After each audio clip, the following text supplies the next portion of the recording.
नमस्कार, स्वागत है आप सभी का। आप देख रहे हैं R9 टीवी। आपके साथ मैं हूं पंकज रौतेला। यूपी के 8 जिले, हरियाणा के 14 और राजस्थान के 2 जिले, ये वो जिले या शहर हैं जिनका एनसीआर से रोजगार को लेकर या व्यापार को लेकर एक गहरा रिश्ता है।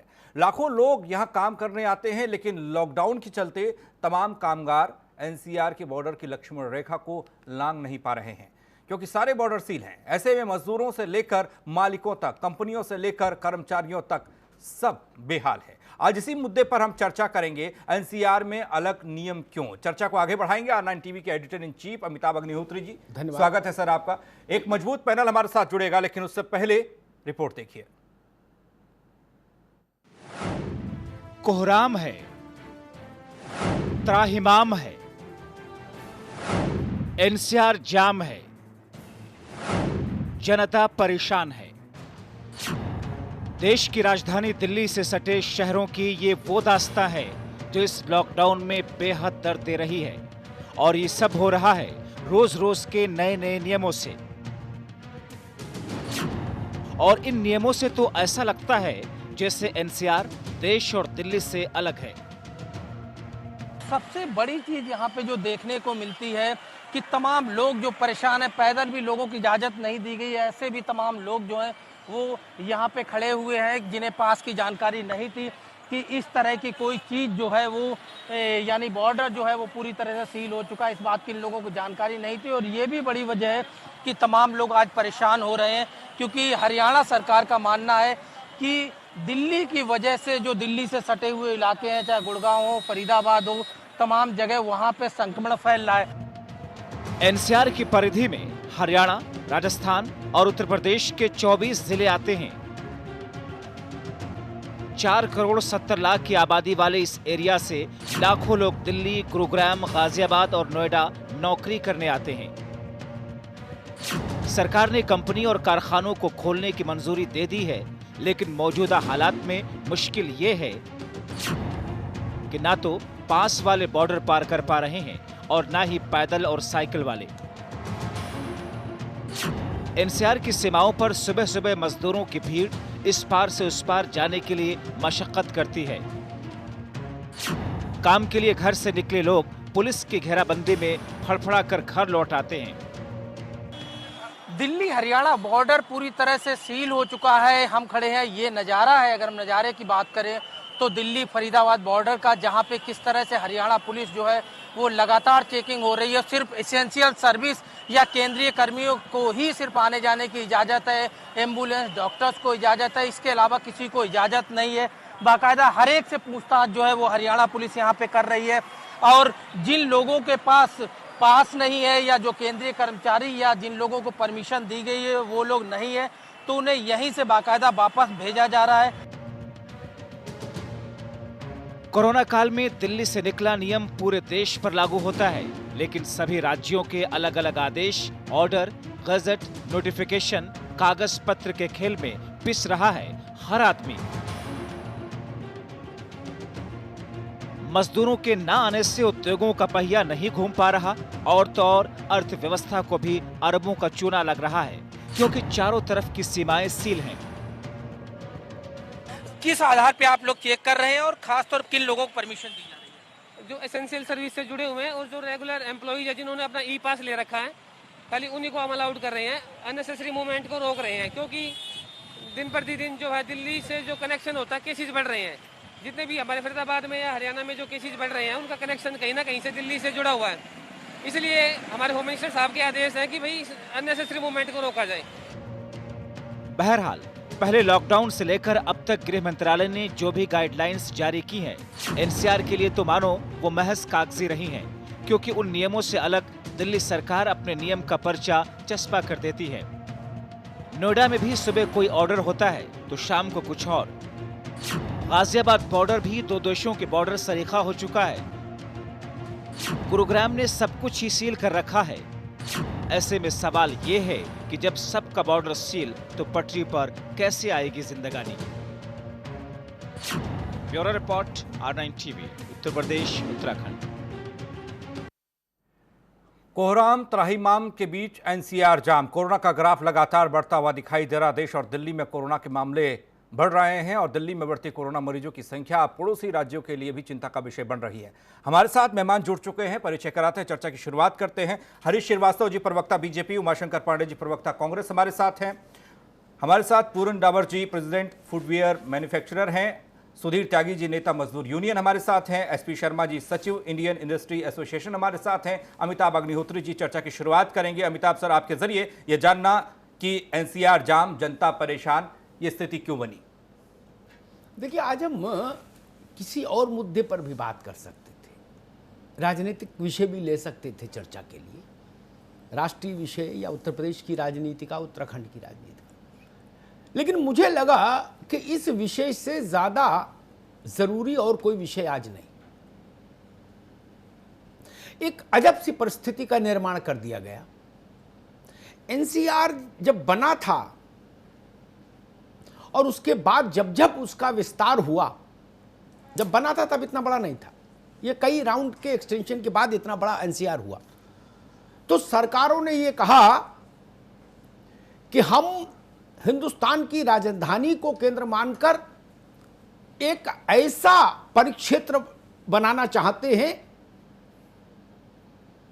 जहां सब कुछ सुलभ हो, कनेक्टिविटी बेहतर हो और एक से जीवन शैली काम करने की परिस्थितियां हम निर्मित कर सकें। मैंने देखा उत्तर प्रदेश, हरियाणा, राजस्थान के जिलों में होड़ लगी एनसीआर में आने के लिए, सिफारिशें हुई, सांसद विधायकों ने धरने दिए, भैया हमको भी एनसीआर में ले लो। एनसीआर का मतलब एक परिक्षेत्र, भला अरे नाश हो इस कोरोना का, इसने तो जो किया सो किया ही, लेकिन मैं हैरान हूं अधिकारियों की बुद्धि और विवेक पर भी। जब एनसीआर बोर्ड बन सकता है, एनसीआर में बसों का आवागमन सामूहिक सहमति से हो सकता है, ऑटो का आवागमन सामूहिक सहमति से होता है, टैक्सीज का आवागमन सामूहिक सहमति से होता है, तो एनसीआर के लिए कोविड-19 के दौरान, लॉकडाउन के दौरान नियमों को बनाने के लिए एक समन्वित नीति क्यों नहीं अपनाई गई? सबसे बड़ा सवाल, लाख टके का सवाल यह है। नोएडा अलग चाल चलेगा, गाजियाबाद की लीला निराली, गुरुग्राम है वो किसी की क्यों सुने, फरीदाबाद कह रहा हम भी किसी से कम नहीं, रेवाड़ी कह रहा हमको कमजोर समझ रहे हो क्या, तो भिवाड़ी कह रहा हम क्या हैं, कम हैं, तो मानेसर कह रहा हम किसी की नहीं मानते। ये तमाशा क्या हो रहा है मुल्क में? और दिल्ली कह रही हम आप सबकी नहीं मानते। लगभग 4.25 करोड़ की आबादी यहां है और मुझे उन ब्यूरोक्रेट्स की बुद्धि पर हैरानी है, क्षोभ है, जिनको यह नहीं मालूम कि फैक्ट्री नोएडा में, मालिक रहता गुड़गांव में और वर्कर आता गाजियाबाद से, कहां तक पास बनवाता घूमेगा और कितनों के पास बनेंगे? और फिर ऊपर से तुर्रा ये कि जी हमने ये खोल दिया जी, हमने ये खोल दिया जी, खूब आओ गंगा नहाओ, घाट बना दिया। गंगा कैसे नहाएगा आदमी? कोई फैक्ट्री बता दीजिए जिसमें नोएडा में, जिसमें केवल नोएडा के लोग काम करते हो, मालिक से लेकर चपरासी तक। कोई फैक्ट्री गुड़गांव में बता दीजिए, कोई दफ्तर ऐसा बता दीजिए मुझे, मैं पत्रकारिता छोड़ दूंगा। दिल्ली में कोई अस्पताल, दुकान बता दीजिए, ऐसा कारोबार जिसमें केवल उसी जिले के, दिल्ली के 13 जिले, उन्हीं जिलों का आदमी काम कर, उसी जिले का आदमी काम करता हो। कहीं का, रेवाड़ी का, भिवाड़ी का, मानेसर का, कहीं का बता दो। जब नहीं करता दादा भाई, तो ये अधिकारियों को समझ नहीं आई और कड़वे शब्दों का इस्तेमाल कर दूंगा तो वैसे लोग कहते हैं अमिताभ जी बड़ा कड़वा बोलते हैं भाई, और दुखी हो जाएंगे। लेकिन बुद्धि पर तरस खाने लायक काम नहीं है क्या? क्या हरीश श्रीवास्तव जी कोशिश नहीं कर सकते थे कि एनसीआर बोर्ड की एक बैठक बुला लो, वो लॉकडाउन के नियम तय कर दे एनसीआर में? उसमें उत्तर प्रदेश भी बैठता, उसमें अरविंद केजरीवाल भी बैठते, उसमें गहलोत जी का प्रतिनिधि भी बैठता और खट्टर साहब का प्रतिनिधि भी बैठता। क्या दिक्कत थी? नहीं कर सकते थे क्या? गृह मंत्रालय इसमें पहल नहीं कर सकता था?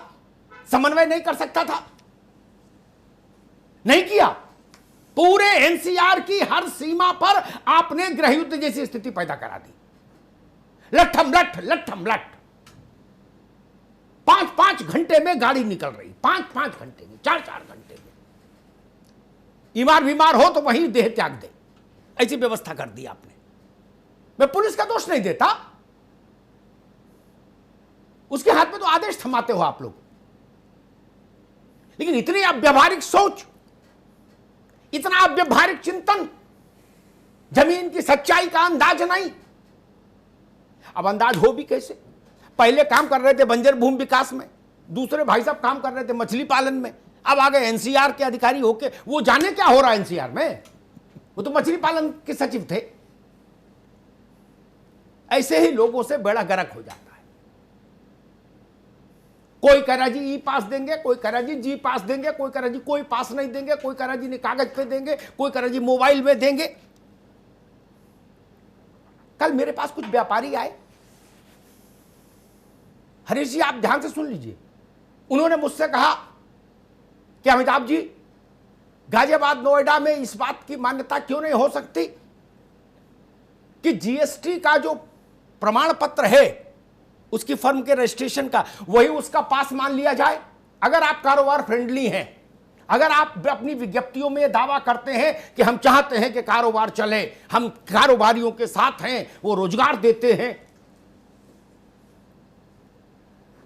अजय शंकर पांडे और एलवाई सुहास से निकलवाइए आदेश अभी तत्काल, इसी शो के दौरान, कि व्यापारियों को ई पास जी पास किसी पास की जरूरत नहीं, रजिस्ट्रेशन जीएसटी रजिस्ट्रेशन का कागज दिखाइए मोबाइल में और जाइए। क्या कर सकते हैं ऐसा? रोज कानून बना रहे हैं नए नए। कौ रहीम कैसे निभे बेर केर को संग, बेडोलत रसा अपने उनके फाटा तंग। गुड़गांव से निकल आए तो फरीदाबाद में मरे, और फरीदाबाद से निकल आए तो गाजियाबाद में जेल जाए, और जो गाजियाबाद से छूट जाए तो नोएडा में पकड़ा जाए। ये चोर है क्या? काम करने वाले लोग चोर हैं क्या कि इनके पीछे पुलिस भागे और ये गलियों गलियों भागते फिरे गाड़ी लेकर? इससे कोरोना से बचाव होगा क्या?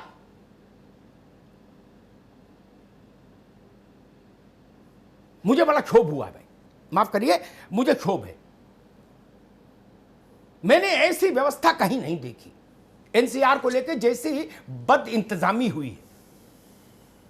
मैं सबसे पहले पूरन डावर साहब के पास चलूंगा। पूरन डावर साहब,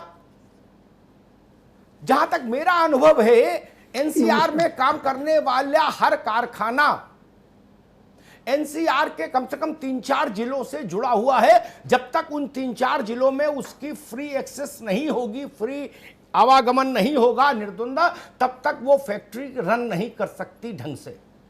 ये बात सही है क्या? बिल्कुल सही है अमिताभ जी, आपने बहुत ही एक ज्वलंत समस्या को लिया है। जी जी, गूंज रही हो, ज्वलंत समस्या को लिया है, और ये ऐसी समस्या है, माइग्रेंट लेबर्स को विजुलाइज नहीं किया गया था। ये नहीं सोचा गया था कि माइग्रेंट लोग पंजाब से बिहार तक जाएंगे और पैदल निकल पड़ेंगे, क्योंकि परिकल्पना ये की गई थी कि वो वहीं रहें। लेकिन जहां तक एनसीआर की बात है, एनसीआर में सभी को मालूम है कि दिल्ली में जो रहते हैं उनकी फैक्ट्रियां मानेसर में से लेकर के रेवाड़ी में, मानेसर में, गाजियाबाद में, नोएडा में, सभी जगह फैक्ट्रियां हैं। और जितने भी मजदूर हैं वो इन क्षेत्रों के बाहर रहते हैं। और ये एनसीआर को मेरा मानना है कि सिर्फ दिल्ली ना मान करके वो एनसीआर को एक ही क्षेत्र मानना चाहिए, और उसके लिए पूरे क्षेत्र के लिए एक नियम होना चाहिए, और पूरे एनसीआर क्षेत्र में कोई भी पास की कहीं भी जरूरत नहीं होनी चाहिए। और एनसीआर क्षेत्र का मतलब ही यही है कि नेशनल कैपिटल रीजन है, तो नेशनल कैपिटल रीजन में कहीं भी कोई भी मूव कर सकता है। और उनके जितने भी ये कोरोना के आंकड़े हैं, उनको एक रूप में ही देखना चाहिए और एक साथ ही देखना चाहिए, न केवल दिल्ली के आंकड़ों को देखना चाहिए। जी बिल्कुल ठीक बात कही आपने। और इस समस्या का हल समय रहते बहुत जरूरी है, और एक भी दिन इस पर डिले करना कहीं ना कहीं देश के लिए बहुत बड़ा घातक होने वाला है। जी नहीं, डिले तो हो गया। मैं तो बुद्धि पर तरस खा रहा हूं बाबुओं की, इस देश के बाबुओं की बुद्धि पर तरस खा रहा हूं, और थोड़ा रंज मुझे नेताओं पर भी है। अगर बाबू ना समझ हैं तो नेता को काबिल होना चाहिए। राजनीतिक नेतृत्व जिसको हम लोग पॉलिटिकल लीडरशिप बोलते हैं, पॉलिटिकल लीडरशिप इन डेमोक्रेसी, वो कहां है? बाबू को नहीं पता, नेता को तो पता है। कहीं ना कहीं राजनीति के शिकार भी हो रहे हैं हम लोग, ये नहीं चलेगा। खैर, एसपी शर्मा साहब, दिल्ली में जितने भी कारोबारी स्थल हैं उन सबका कर्मचारी, मैं लेबर नहीं कहूंगा, कर्मचारी भी, सब जगह तो लेबर नहीं है, हॉस्पिटल है और तमाम संस्थाएं, जो कर्मचारी है वो लगभग 80% गाजियाबाद, नोएडा, फरीदाबाद और वहां से आता है। बिल्कुल ठीक है। अब मालिक खाली बैठ के कारोबार कर लेगा, और गाजियाबाद में लेबर है और फैक्ट्री है मान लीजिए, लेकिन मालिक नहीं आ सकता। बिल्कुल एग्जैक्टली कंडीशन यही हो रही है। कैसे चलेगा? देखिए सर, मैं सर्वप्रथम तो आपको धन्यवाद, आपने एक बार पुनः मुझे मौका दिया जी। और मैं एक दो लाइन कहनी चाहता हूँ कि ऐसे रिश्ते का भरम रखना बहुत खेल नहीं, उधर देखना भी नहीं है और साथ भी चलना है। उद्यमी, कर्मचारी और मजदूरों के साथ उच्च स्तर पे हमेशा यही एक समन्वय की कमी या कोऑर्डिनेशन आपस में नहीं है, जिसका खामियाजा सबसे लास्ट स्तर पे इंडस्ट्रियलिस्ट, कामगार, श्रमिक और कर्मचारी, ये सब लोग उसके भुक्तभोगी हैं, ये सब लोग उसको भुक्तभोगी और भुगत रहे हैं। हम सुबह जाते हैं दिल्ली, सुबह अब दिल्ली चले गए, शाम को आने का पता नहीं चले शाम को बॉर्डर सील हो जाए, सुबह का पास ले लिया, या कई बार गुड़गांव गए किसी काम से, काम नहीं हुआ, अगले दिन रुकना पड़े, एक दिन का ही पास मिला, नेक्स्ट डे आने की संभावना नहीं है। बहुत पहले एक व्यवस्था थी, आपने भी देखा होगा, एनसीआर में ऑटो और बस का भी परमिट पे विवाद रहा, नोएडा और दिल्ली का बहुत ज्यादा, बहुत सारे लोग परेशान रहे, मयूर विहार उतर के और पैदल आते थे। तो ये कहीं ना कहीं मूंछों की लड़ाई में आम जनता का नुकसान हो रहा है, चाहे उत्तर प्रदेश। कोरोना ने तो सबके मूंछें काट दी। अब मूंछ वाला कौन है? अभी भी राणा प्रताप कौन है? अभी भी सर, अभी भी वही हो रहा है। मैं ये बात दावे के साथ कह सकता हूं कि अभी भी यही हो रहा है। दिल्ली कायदे में होना यह चाहिए था, डे 1 दिल्ली, हरियाणा, पंजाब, भिवाड़ी, गौतम बुद्ध नगर, फरीदाबाद, गाजियाबाद, इनको बिठा के एक सेंट्रली एक आदेश जारी होना चाहिए था, भाई ये टर्म्स कंडीशन होंगी इस जनपद में जाने आने के लिए, ये होगा। आपने बोला जीएसटी का वो रजिस्ट्रेशन का सर्टिफिकेट होना चाहिए। मैं कहता हूं इसमें एक बात और जोड़ लीजिए, ई उद्योग आधार जोड़ लीजिए, जो कंपनी चलाने का सर्टिफिकेट गवर्नमेंट द्वारा जारी किया जाता है, दोनों को समन्वय करके ऑनर एक फोटो आइडेंटिटी पे और स्टैंप लगा के दे दे, मेरी कंपनी का फलाना कर्मचारी है, उनको सबको एंट्री होनी चाहिए। या तो आप इसको खोलो या बंद करो, आधा खोलो आधा बंद करो, आधा करो, ये कोई तरीका नहीं है। ठीक है, ऐसे नहीं हो सकता। ठीक है त्यागी जी, सब अच्छा, जो मालिक है वो तो तब भी थोड़ा बहुत दंड फंद जानता है क्या? नहीं तो कहीं मिष्टान देके भी निकल सकता है। मिष्टान समझ रहे ना, पुराने आदमी जानते हैं क्या? लेकिन जो ननकू है, जिसको कुल 300 रुपया मिलना है काम करके दिन भर में, वो 300 में क्या बांट देगा जो निकल आए? वो कैसे जाएगा?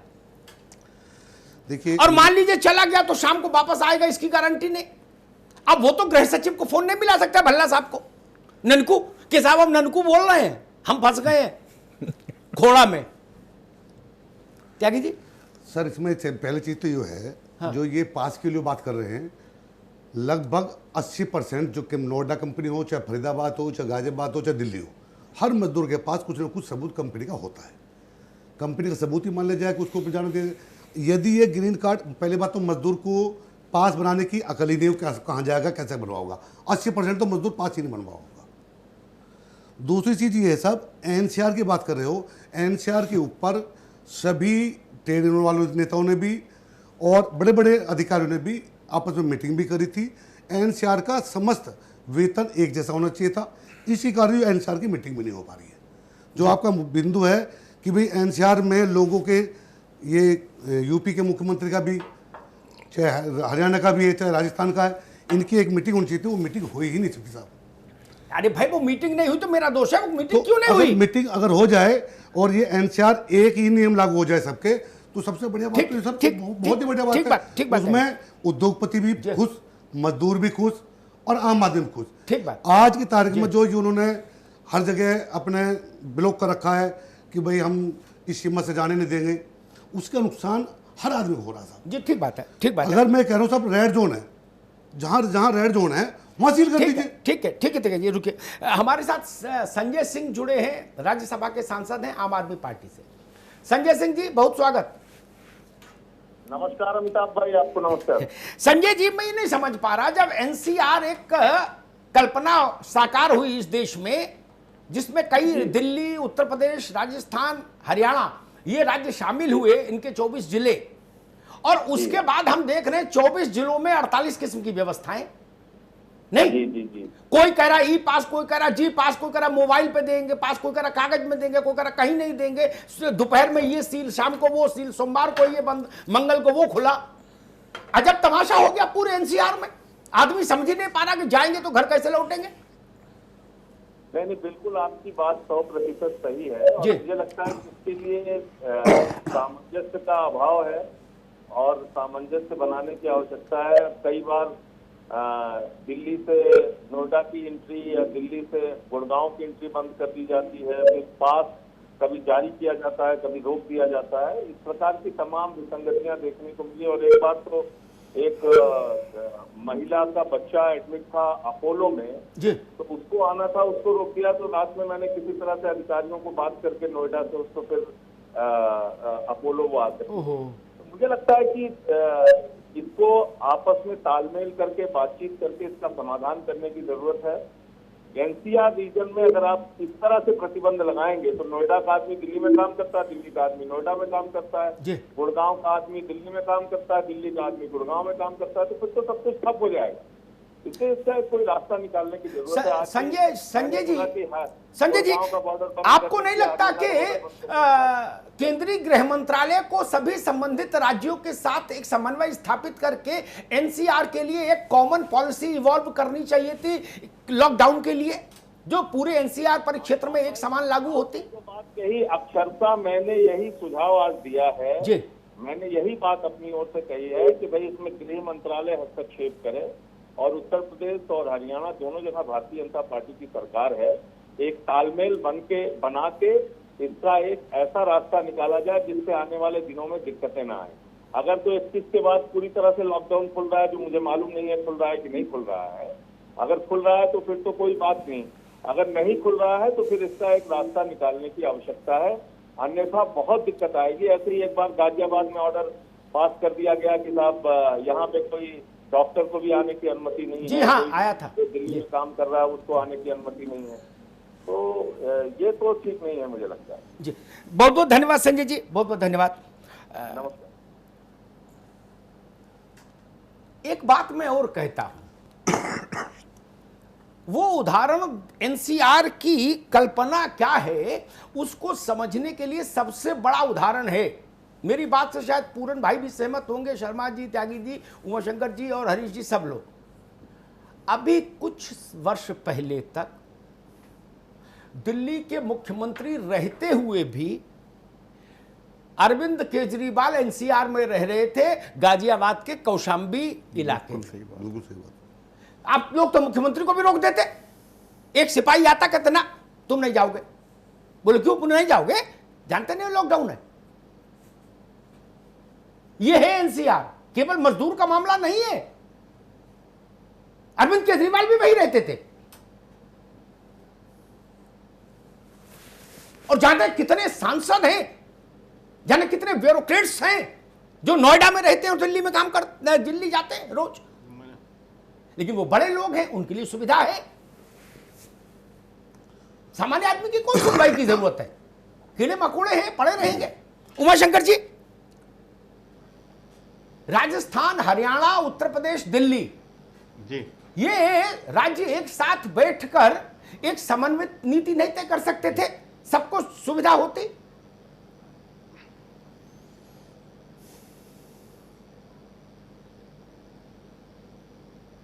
नहीं, बिल्कुल मैं आपसे सहमत हूं अमिताभ जी कि निश्चित रूप से केंद्र में भारतीय जनता पार्टी की सरकार है। होम मिनिस्ट्री को एक बैठक चाहे अमित शाह जी या आदरणीय प्रधानमंत्री जी करते और 3 जो सटे हुए राज्य हैं एनसीआर में आते हैं उनके साथ बैठकर एक समन्वय स्थापित करना चाहिए था।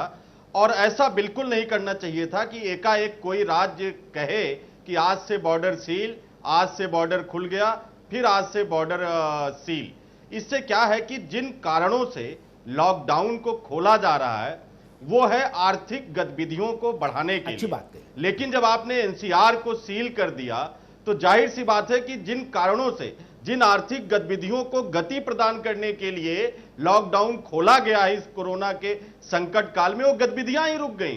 ज्यादातर व्यापार भी जो होता है रोजमर्रा का, चाहे वो दूध का हो, चाहे वो सब्जियों का हो, वो हरियाणा के ही 13 जिलों से ज्यादातर होता है। एनसीआर में जो 22 जिले आते हैं, 13 हरियाणा के, 7 उत्तर प्रदेश के और अलवर और भरतपुर 2 जिले जो थोड़े से दूर हैं वो राजस्थान के हैं। तो ये जो 22 एनसीआर के क्षेत्र हैं इसमें कम से कम हरियाणा के जो 13 राज्य हैं उनसे सबसे बड़ा रोजमर्रा की सप्लाई चेन दिल्ली की है। और आपने उसको एकाएक विदाउट, बगैर किसी पूर्व नोटिस के बंद कर दिया तो आपने 3 तरफा आक्रमण कर दिया। एक आक्रमण तो आपने उन लोगों पर किया जो सब्जी खेतों से लिए, जो दूध को गाय भैंसों से निकाला, लादा फांदा और लेके उसको दिल्ली चल दिए और वहां पहुंचे तो पता चला बॉर्डर सील। तमाम लोगों को मीडिया के ही माध्यम से मैं देख रहा था कि उनको पता ही नहीं था, किसी का लैपटॉप ऑफिस में ही छूटा था, उनको पता था कि सुबह तो मैं ऑफिस आऊंगा ही, अब वो रिक्वेस्ट कर रहे हैं कि मेरा लैपटॉप तो ऑफिस में, मैं काम कैसे करूंगा। तो इस तरीके के फरमान नहीं होने चाहिए किसी के द्वारा।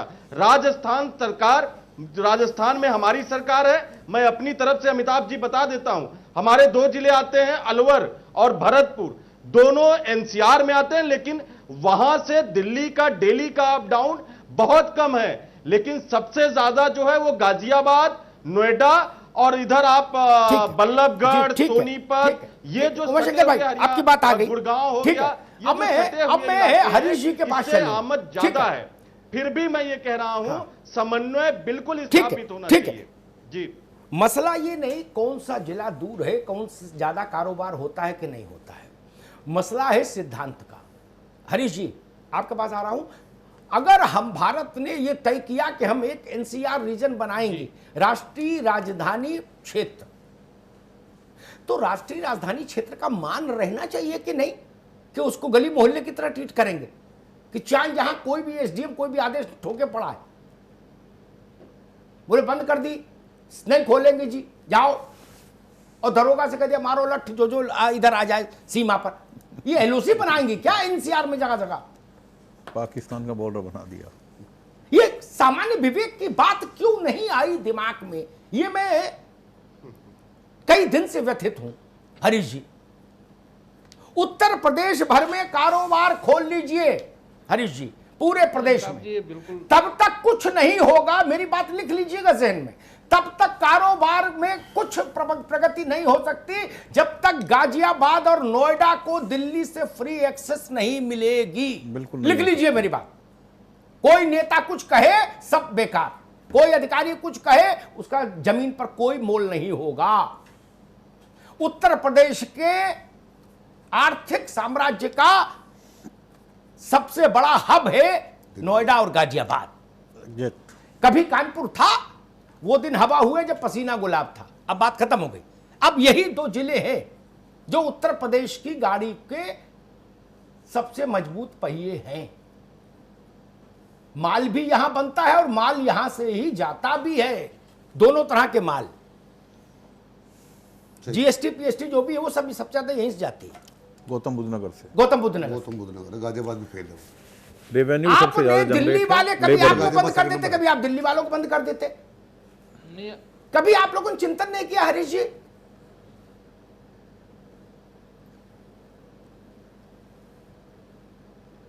नहीं, आपकी बात बिल्कुल जायज है और व्यवहारिक स्तर पे भी ये बड़ी समस्या है और इस पे चिंतन होना चाहिए था।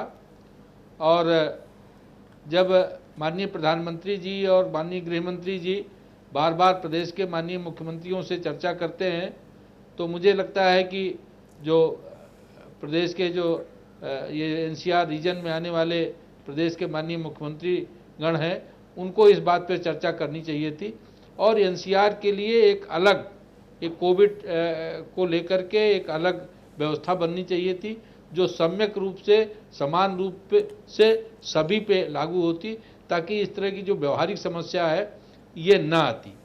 मुझे लगता है कि जो माननीय मुख्यमंत्री गणों ने किसी ने इस पे उनका ध्यान नहीं गया या इस विषय को उठाया नहीं तो निश्चित रूप से ये विषय एक दिन और चर्चा में आया था आपके ही चैनल पे। आप ने उस दिन भी ये बात आई थी कि भाई एमएसएमई खोलने की बात तो हो रही है, लेकिन सबकी सप्लाई चेन जो है, जितने भी महानगर हैं उनके आसपास औद्योगिक विकास है और उनका सप्लाई चेन नोएडा का, फरीदाबाद, गुड़गांव का दिल्ली है, इस तरह मुंबई है, बंगलौर है, सूरत, मैंने जहाँ जहाँ भी औद्योगिक विकास हुए हैं उनका उसके आसपास का सप्लाई चेन वो महानगर है, तो उनमें ये व्यवस्थाएं सम्यक रूप से होनी चाहिए थी। ये बात मैं ये नहीं समझ पाया, मैं ये नहीं समझ पा रहा हूँ थे उनको क्या आटा, मैं ये समझ नहीं पाया। काबिल अधिकारियों को प्रणाम करते हुए एक बात जरूर कहूंगा, आटा, दाल, चावल, सरसों का तेल, नमक और चाय की पत्ती और सब्जी, इतने का ट्रक निकल जाने से औद्योगिकरण हो जाएगा, भारत का कारोबार खड़ा हो जाएगा। ये तो सुबह खाओ, रात में खाओ, सुबह फ्लश, एक मिनट, ये तो सुबह खाओ, रात में खाओ, सुबह फ्लश हो जाता है, इससे उद्योग चलेगा। बोले भाई दिल्ली में दूध का ट्रक तो नहीं रोका और दूध की चाय पी ली, बात खत्म हो गई, इससे कारोबार चलेगा क्या? ये बात अधिकारियों को क्यों नहीं समझ आती हरीश जी, आपको क्या लगता है? नहीं, निश्चित रूप से कामगार हों, चाहे फैक्ट्री मालिक हों, चाहे उनके जो मार्केट चेन है वो खुलना चाहिए और इस पे एनसीआर रीजन के जो बोर्ड है उसकी बैठक होनी चाहिए और बैठक के बाद उसकी एक व्यवस्था अलग से बननी चाहिए थी। और ये बात जो फोरम है जो माननीय मुख्यमंत्री गणों का, जिसपे माननीय गृह मंत्री जी, माननीय प्रधानमंत्री जी लगातार चर्चा करते रहते हैं, उस पर मुझे लगता है कि अगर ये विषय आया होता तो निश्चित रूप से इसकी व्यवस्था बनी होती, लेकिन ये बात निश्चित रूप से होनी चाहिए थी। और जो मुझे लगता है कि अब ये लॉकडाउन 4 भी 31 को समाप्त हो रहा है, बहुत सारी चीज़ों में और रिलैक्स मुझे लगता है इसमें होगा, तो ये समस्या भी अब दूर होने वाली है। लेकिन इसके बावजूद भी जो एनसीआर है या इनकी एक प्रबंध व्यवस्था एक अलग से होनी चाहिए, जो सम्यक रूप से उसकी प्रशासनिक समन्वय भी हो आपस में और उसकी जो व्यवस्था है वो एक अलग तरह से हो, ताकि किसी को सामने दिक्कतें पेश ना हो। ये बहुत व्यवहारिक बात है और निश्चित रूप से लोगों को कठिनाइयां इसमें हो रही है। पूरन डावर साहब, मसला ये नहीं कि चौथा खत्म होने जा रहा, पांचवा होगा कि नहीं होगा, हो ना हो, फिर भी एक स्थायी व्यवस्था एनसीआर के लिए बनानी ही चाहिए। एक कल कोई और दूसरी परिस्थिति पैदा हो सकती है, परसों तीसरी, एक स्थायी व्यवस्था हो जो एनसीआर के बारे में करे। और एक मेरे मन में एक प्रश्न आता है डावर साहब, आप बहुत पुराने कारोबारी हैं और कारोबारियों की समस्याओं के लिए लड़ते भी हैं, इसलिए पूछता हूं, मान लीजिए आज आपने मेरे कहने से खोल दिया कोई बॉर्डर, कल वहां फिर 2 कोरोना पॉजिटिव मिल गए, फिर बंद कर दोगे आप?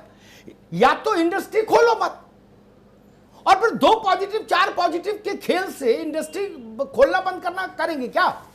कोई बिजली का स्विच है कि बल्ब जला दिया फिर बंद कर दिया, फिर जला दिया फिर बंद कर दिया?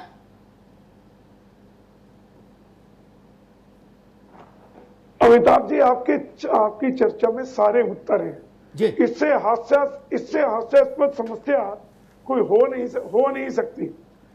इससे बड़ी विडंबना नहीं हो सकती कि या तो उद्योगों को खोला ना जाता या खोला जाता है तो उसके लिए पास नहीं, जो फैक्ट्री का जो आईडी कार्ड है वही पास होना चाहिए था। और पूरा एनसीआर एक ही रूप में देखा जाना चाहिए और ये स्थायी व्यवस्था होनी चाहिए कि पूरा एनसीआर एक है, वो दिल्ली से अलग नहीं है।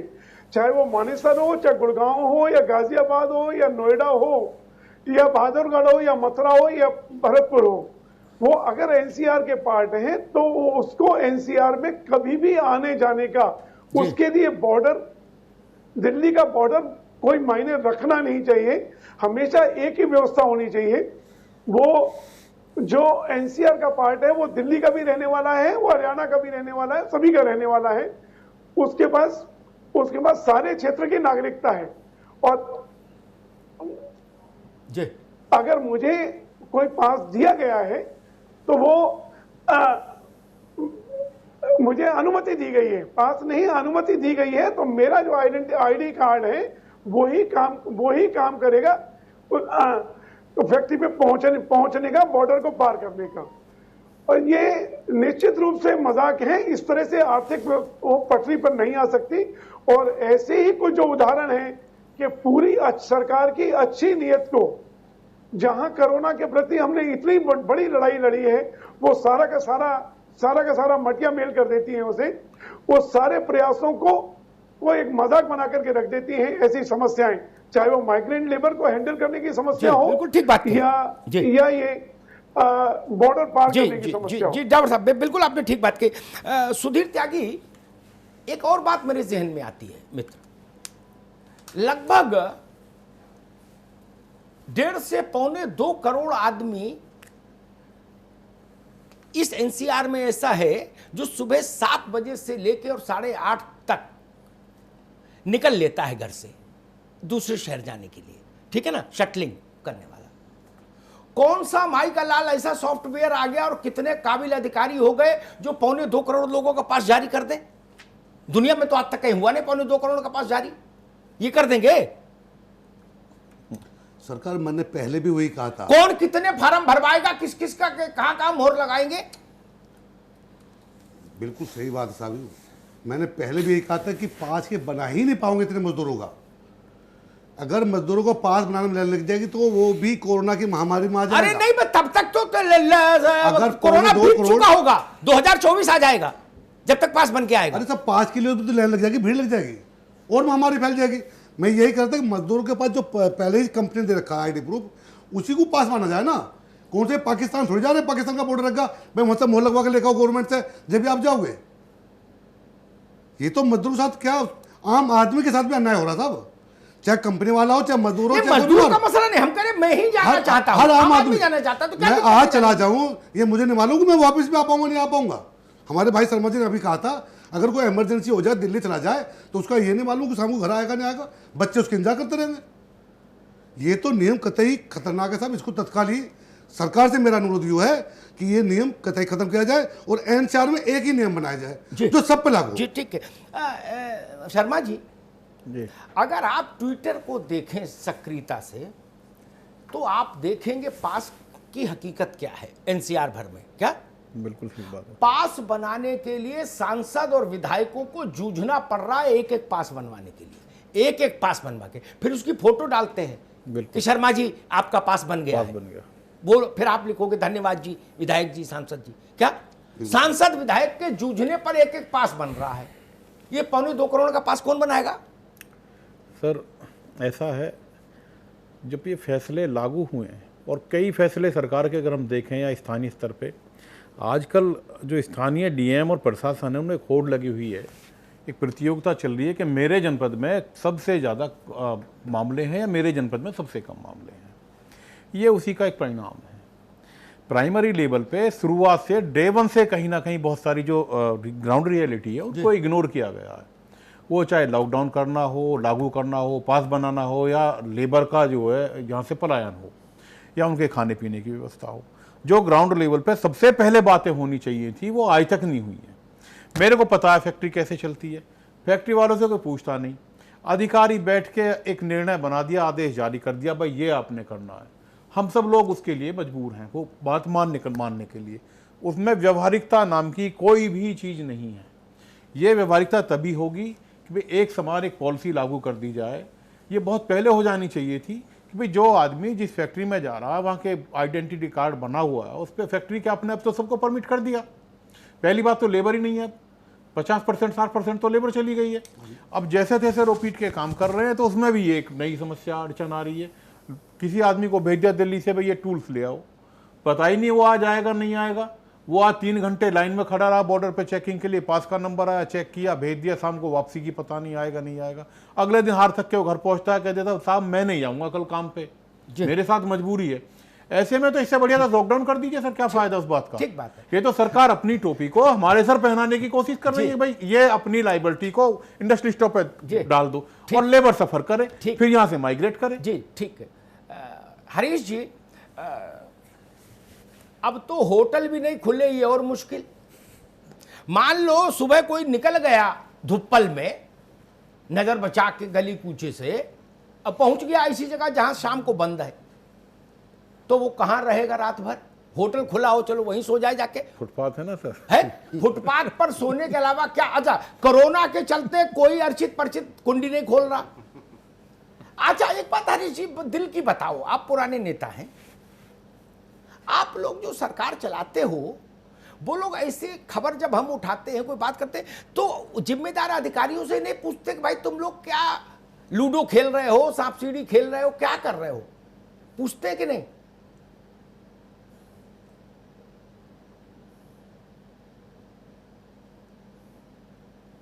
हरीश जी देखिए, जिन महत्वपूर्ण बिंदुओं को आप चर्चा में लाते हैं, नहीं मैंने अमिताभ जी जिन महत्वपूर्ण विषयों को आप चर्चा में लाते हैं, निश्चित रूप से जो नेतृत्व है उन सब विषयों पे ध्यान देता है और आवश्यक दिशा निर्देश भी उस संदर्भ में जारी होते हैं, ये आपको भी जानकारी है।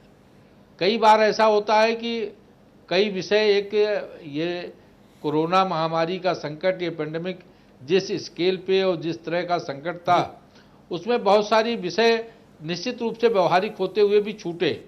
बहुत सारी बातें जो जिसमें लोगों को तकलीफें हुई, लेकिन उसके पीछे जो उद्देश्य था वो उद्देश्य था कि ये इसका संक्रमण व्यापक स्तर पे न फैले, जितना ज़्यादा से ज़्यादा हो सकता है इसको कंटेन किया जा सके। उसके पीछे जो मंशा सरकार की है वो ये है। ये जरूर है कि उसको लेकर के बहुत सारी तकलीफें लोगों के सामने पेश आई, बहुत सारी व्यवहारिक दिक्कतें हैं, लेकिन धीरे धीरे करके उन दिक्कतों को भी सरकार दूर कर रही है। और अब ये एक आम जीवन शैली में जो ये मेरा एक सवाल ये था संकट है भाई, इसको लेकर के लोगों में एक जागरूकता बनी है। ठीक है, अच्छी बात है, जागरूकता बनी। मेरा एक सवाल ये था,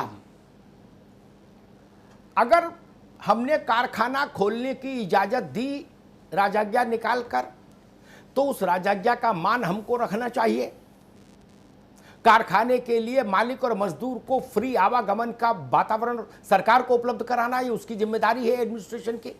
और अगर हम वो नहीं करा सकते तो वो राजाज्ञा वापस लेनी चाहिए और कहना चाहिए अभी फैक्ट्रीज बंद रहेंगी, अभी कॉलेज बैंक बंद रहेंगे, अभी प्राइवेट ऑफिसेज बंद रहेंगे। आज से 15 दिन पहले की राजाज्ञा है, प्राइवेट ऑफिसेज चल सकते हैं, इवन रेड जोन में भी चल सकते हैं प्राइवेट ऑफिसेज, लेकिन दरोगा जी आदमी नहीं आने देंगे। अरे तो ऑफिस कौन चलाएगा? भूत प्रेत। मतलब कैसे कैसे आदेश आपस में कंट्राडिक्टरी, विरोधाभासी आदेश ही पारित कर देते हैं लोग। हरीश जी, आपको ऑफिस चलाने की आजादी, एक आदेश आया, दूसरा आदेश आया आपके वर्कर को आने की आजादी नहीं होगी। अब बताओ ऑफिस कैसे चलाएं? अब बोले आपको भी आजादी नहीं होगी आने की, कैसे चलाएंगे ऑफिस?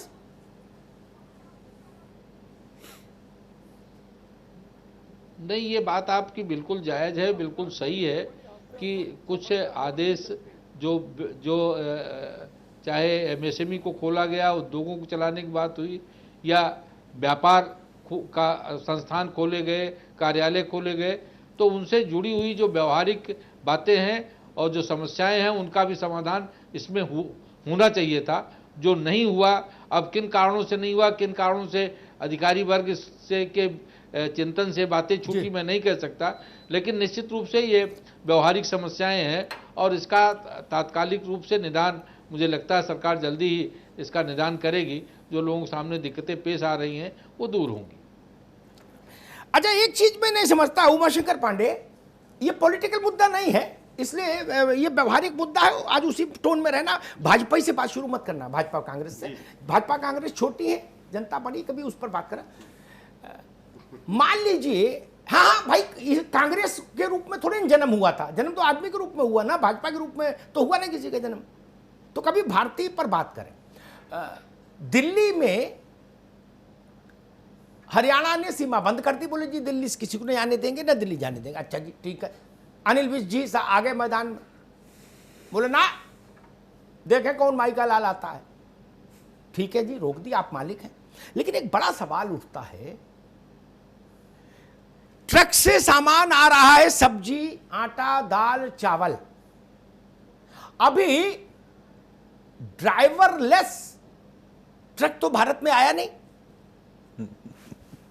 लेबरलेस ट्रांसपोर्टेशन तो अभी बना नहीं भारत में, अमेरिका में भी नहीं बना, तो भारत में कहां बनेगा। उसमें 4 पल्लेदार लग बैठे हैं जो अनलोड करेंगे ट्रक को, है ना। एक क्लीनर है, एक ड्राइवर है, और 2-4 लग्गू बग्गू भी हैं। क्या कोरोना लाने के लिए वो कम है? अगर लाना ही मतलब कोरोना का डर है। दूध आ रहा है ना, आटा आ रहा है ना, ये नहीं सोचते क्या आप लोग? बोले जी इस चीज को छूट, इसको बंद कर दिया। अच्छा जी, बोले परवल आ सकता है, टिंडे को अनुमति नहीं देंगे। बोले आलू अलाउड है, टमाटर नहीं। नो, ये कोई बताने को तैयार नहीं कि भाई बाप आना होगा, कोरोना आलू से ही आ जाएगा, टमाटर को रोकने के गुनाह क्यों कर रहा उमाशंकर जी?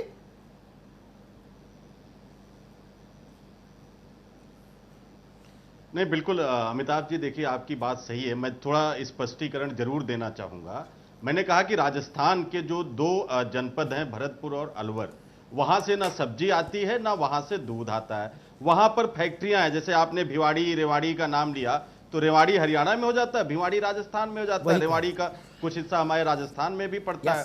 तो ये क्या है कि यहाँ पे फैक्ट्रियां हैं और उनको बाकायदे आवागमन का पास बाकायदे, हाँ बड़ी फैक्ट्रियां हैं, आवागमन का पास बाकायदे राजस्थान सरकार ने 3rd लॉकडाउन के बाद ही जारी कर दिए थे और वो उनसे आवागमन कर रहे हैं। भाई और ये 7 मई को कटघरे में खड़ा कर रहा हूं। आप लोग हमेशा ऑल इंडिया कांग्रेस कमेटी रहते हो। मैंने सीधी सवाल पूछा, आलू को परमिशन, टमाटर पर बैन। नहीं, उतनी बात नहीं बता रही, दुनिया की बात। अमिताभ जी, हाँ वही बात है, मैं वही कह रहा हूं। देखिए नहीं, बिल्कुल मैं वही कह रहा हूं। क्योंकि हमारी सरकार है तो उसको मैं स्पष्ट कर देना उचित समझता हूं। ठीक है भैया। अब देखिए हरियाणा ने क्या किया, 15 मई को वहां पर अनुमति दी, बॉर्डर खोला, और फिर आज जो है बॉर्डर को एकाएक बंद कर दिया। यूपी ने पहले बॉर्डर खोला और फिर एकाएक बॉर्डर जो है बंद कर दिया आपका 28 मई को। यानी कि ये जो है आप कह रहे हैं कि अधिकारियों के माध्यम से हुआ, मैं बिल्कुल इस बात से मैं थोड़ा सा जोड़ूंगा अमिताभ जी कि देखिए मुख्यमंत्री जी का अधिकारियों पर पूरा नियंत्रण है, मुख्यमंत्री जी का एक एक अधिकारी पर संपूर्ण नियंत्रण है। इसलिए चाहे वो अनिल विज साहब हो, अनिल विज साहब तो इतने उस पे अड़े हुए थे कि हम नहीं खोलेंगे। कोर्ट ने निर्णय दिया कि आपको आवश्यक चीजों के लिए बॉर्डर खोलना पड़ेगा, तो उन्होंने कहा ठीक है हम पास जारी कर देंगे। यह स्थिति वहां पे हुई। वो हरियाणा सरकार ने इसेंशियल कमोडिटी के लिए भी बॉर्डर नहीं खोला, कोर्ट के आदेश पर उनको कहना पड़ा कि हां हम इनके लिए जो है पास बना देंगे। तो ये जो एकाएक वाली परिस्थितियां हैं, ये इसमें जरूर सामंजस्य बनाना चाहिए। लेकिन भारतीय जनता पार्टी का नाम मैं नहीं लूंगा, जो इसके जिम्मेदार हैं, आपने कहा आपका सम्मान है, जो इसके जिम्मेदार हैं उनको जरूर यह समझना चाहिए। आपने श्रम कानून खत्म कर दिए, आपने ट्रेन बंद कर दिए। येदुरप्पा साहब ने कह दिया ट्रेन बंद नहीं जाएगा, लेबर चले जाएंगे तो इंडस्ट्रियां कैसे चलेंगी।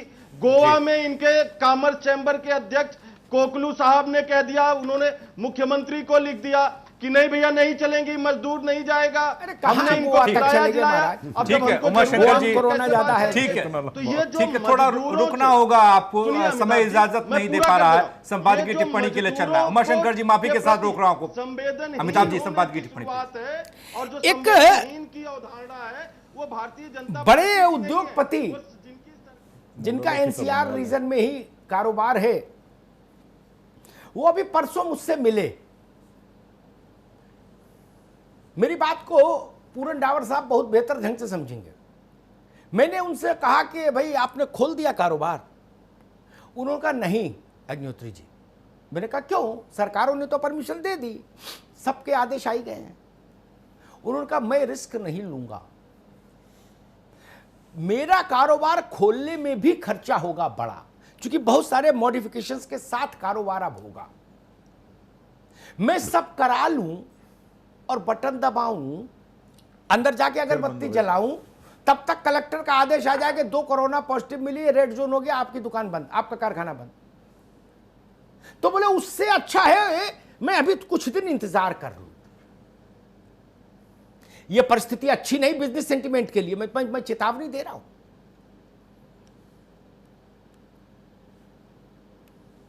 कोरोना की दवा तो जब आएगी तब आएगी। हरीश जी, उमाशंकर जी, सरकारें आपकी भी हैं आपकी भी, इसलिए दोनों को संबोधित कर रहा हूं। लेकिन भूख से मृत्यु का प्रतिशत 2, 3, 4 नहीं होता, वो 100 में 100 होता है। फिर जो गया सो गया। कोरोना से तो मृत्यु दर 3% है, 3% के अंदर है, 3 भी नहीं भारत में, ये जान लीजिए। और केवल मसला कारोबार का नहीं, सामान्य जनजीवन का भी है भाई। एक आदमी की स्टेशनरी की दुकान है प्रीति विहार में, वो रहता है कौशांबी में, 3 किलोमीटर की दूरी है, वो नहीं जा सकता दुकान खोलने बंद करने, क्या करे? केजरीवाल ने परमिशन दे दी, आप जाने नहीं देंगे। नाभि नाल का संबंध है एनसीआर में, इस बात को क्यों नहीं समझते ब्यूरोक्रेट्स और सरकारें? पूरा सामाजिक जीवन अस्त व्यस्त हो गया। पूरी इंडस्ट्री का जो एक सेंटिमेंट होता है जिस पर इंडस्ट्री फ्लरिश करती है, आगे बढ़ती है, वो सेंटिमेंट ध्वस्त हो गया कलेक्टरों के आदेश से। ऐसा ब्यूरोक्रेसी में नहीं चलना चाहिए ना। ये लोग जो फैक्ट्री चला रहे, कारखाने चला रहे, निजी क्षेत्र के दफ्तर चला रहे, ये लोग भी राष्ट्र के निर्माण में योगदान दे रहे हैं। ऐसा नहीं कि राष्ट्र के निर्माण में योगदान केवल नेता दे रहे हैं। 10-10 हजार, 5-5 हजार आदमी के आजीविका का प्रबंध तो कर रहे हैं ना। क्या इनके बिना चल जाएगा? चल जाएगा तो फिर अनंत काल के लिए सब बंद कर दो। अभी संजय सिंह क्या कह रहे थे? मेरी आत्मा को कष्ट हुआ। बिटिया अपोलो में भर्ती, अपोलो जहां पर स्थित है वहां से यूपी की सीमा पैदल की है, बिल्कुल बॉर्डर, सिंचाई विभाग की जमीन वहीं से लगना शुरू हो जाती है, लगना है ना। हरियाणा भी थोड़ी दूर है, बॉर्डर है। लेकिन परमिशन नहीं, मां अपनी बिटिया देखा है, उसके लिए राज्यसभा के सांसद को लगना पड़ा। ये कोरोना के नाम पर क्या क्या करेंगे हम और कहां तक करेंगे? इस सनक की एक सीमा तय होनी चाहिए, यह अंतहीन सनक नहीं चल सकती। यह सीमाओं से परे जाके सनक का प्रदर्शन नहीं होना चाहिए, एक मर्यादा होनी चाहिए। अगर सर्वोच्च स्तर पर निर्णय होता है देश के स्तर पर कि हां कारोबार खोलने हैं, तो उसका पालन गली मोहल्ले तक क्यों नहीं होता? अलग मुंडे मुंडे मतर भिन्ना क्यों? फिर कलेक्टर से कहिए वही राजाज्ञा निकाल दे। फिर राजाज्ञा केंद्रीय गृह सचिव क्यों जारी करें? फिर हर मोहल्ले का जो दरोगा है, दीवान है, वही निकाल देगा भाई क्या खुलेगा क्या बंद होगा, कौन आएगा कौन जाएगा। और अपनी बात के समर्थन में एक बात कहता हूं, मैंने एक अवसर पर इस बात को उठाया था, तब शायद वो बात उतनी दूर तक नहीं गई। कल इलाहाबाद हाई कोर्ट ने एक बहुत अच्छी बात कही। उन्होंने अपने फैसले में कहा कोई प्रवासी मजदूर नहीं कहेगा, सबकी नागरिकता भारत की है। यही बात आज से 1.5 महीने पहले मैंने इस मंच से उठाई थी। बहुत बढ़िया कि कोई नागरिक उत्तर प्रदेश, बिहार, झारखंड, पश्चिम बंगाल का नहीं है, नागरिकता में लिखा है भारतीय। बहुत बढ़िया सर। ये क्या सेक्टोरियन एटीट्यूड लेके बैठे हुए? बोले जी ये झारखंड का है, ये बंगाल का है, ये उत्तर प्रदेश का, ये बिहार का, ये राजस्थान का, ये तमिलनाडु का। तो हिंदुस्तान का कौन है? हिंदुस्तान का कौन है? और जो हिंदुस्तान का है फिर वो कहां है?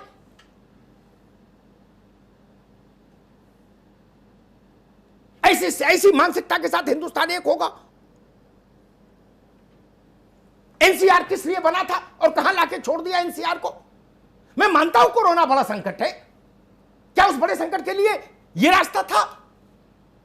पूरन डाबर ने बड़ी अच्छी बात कही, एनसीआर को एक यूनिट मान के ही हमने बनाया था, और जब बनाया था तो एनसीआर के डेंगू इसके कोविड-19 के आंकड़े भी एक साथ जारी करो।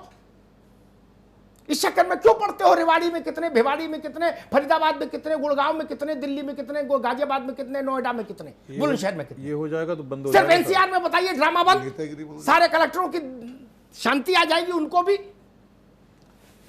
इतना ही कर लेते जी। एक मीटिंग से समाधान निकल सकता था, एक मीटिंग से। मैं उम्मीद करूंगा विजडम प्रवेल करे, बुद्धिमत्ता प्रवेल करे, एक व्यवहारिक फैसला आए ताकि एनसीआर सांस ले पाए। बहुत बढ़िया, धन्यवाद। इसके बिना कोई रास्ता नहीं। धन्यवाद। हरीश श्रीवास्तव जी, उमाशंकर जी, पूरन डाबर साहब, सुधीर त्यागी जी, एसपी शर्मा जी, संजय सिंह, राज्यसभा सांसद आम आदमी पार्टी, आप सभी मेहमानों का बहुत बहुत शुक्रिया। अमिताभ जी, आपका भी बहुत बहुत शुक्रिया।